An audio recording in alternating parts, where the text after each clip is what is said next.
guys, magugulay pala ako ng gabi at pako. Ayan nga yung sahog ko, dalawang tinapang tulingan, maliit. So ayan na yung mga ricado, linagay ko na.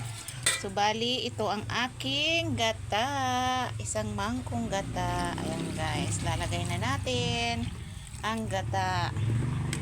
Ayan guys, halo-halo lang hanggang sa kumulo. Nandiyan na lahat ng sangkap.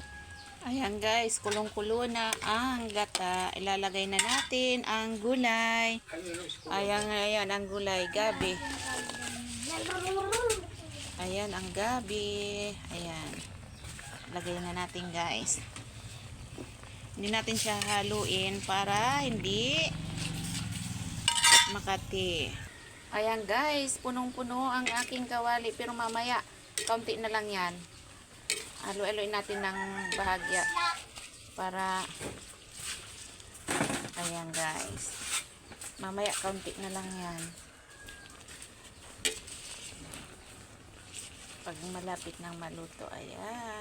Ayan lang natin siyang maluto.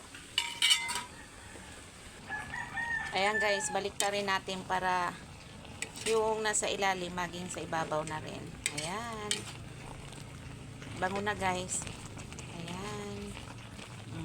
Diba? Kanina punong-puno yung kawali. Ngayon, ayan na lang. Mas ano pa yan mamaya. Pag luto na siya. Ayan guys. Ang bango na guys. Lalagay pa ako dyan ng kaunting pako para masarap.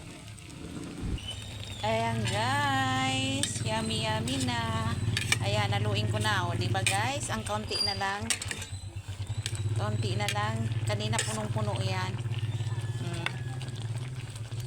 Ayan. Ayan na guys. Malapit na yan maluto kasi ilalagay ko na yung kaunting pako para masarap. Ayan. Masarap kasi pag halo-halo ang gulay. Ayan. Ayan guys, haluin na natin.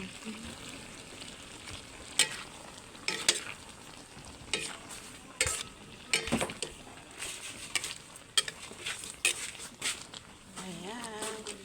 Patuloy-tuloy natin siya guys.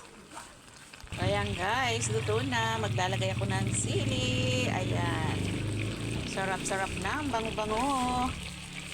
Nung isang araw pa kasi ako gustong kumain ito, may in-order ako, hindi, wala naman dumating. Ayan. So, inutusan ko na lang yung anak kong lalaki. Ayan guys. Yummy yummy na. Ayan, luto na yan guys. Ito yung mga favorite ng mga Bicolano, Bicolana, pangbansang gulay. Gabi. Ayan. So, ako nilagyan ko ng pako para lalong masarap.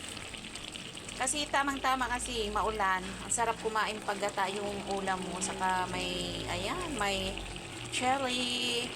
Sarap-sarap niyan guys. Talagang mapapakamay ka. Ayan guys, luto na. Kakain na kami. Thank you for watching. Bye-bye.